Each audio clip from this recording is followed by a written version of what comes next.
Alright, part C. Now this is probably the hardest bit, but I've deliberately made it the least amount of marks.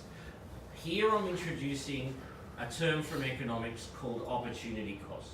And the reason I've put that in is because I know that there is going to be a significant difference between the price of an electric car and the price of a typical internal combustion engine car. So how do we take that into account in the costs?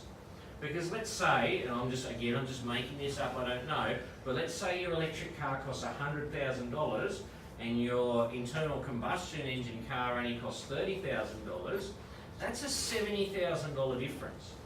And you know, that's money that you can't spend on something else because you've bought the electric car. So I needed some way of factoring that into the costs of the electric vehicle.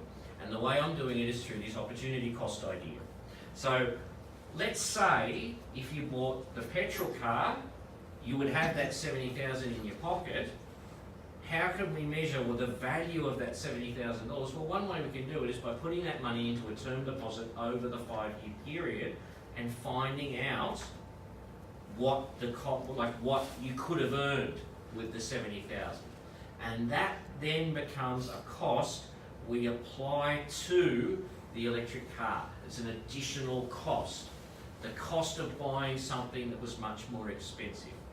Now, the actual calculations and the doing of all that is pretty straightforward, and I've even done a little term deposit calculator for you. So you put your 70 grand into that, and you put the interest rate and the 5-year term, and it will tell you how much money that 70 grand is going to earn, and then you apply it to the electric car. And the way you do that is you make a new copy of the sheet. So you've already done your running cost comparison, and then you make a new copy of the sheet, you add that opportunity cost in, and then you're linking to a new sheet, and that's pretty much this question done.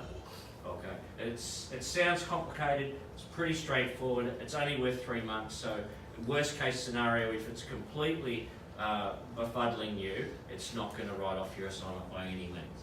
Okay, but I thought that would be a good opportunity to introduce you to some of the considerations that you need, like some of the things that you need to take into account when you're making big purchases like a car or a house or those sorts of things. All right, thanks Hayden.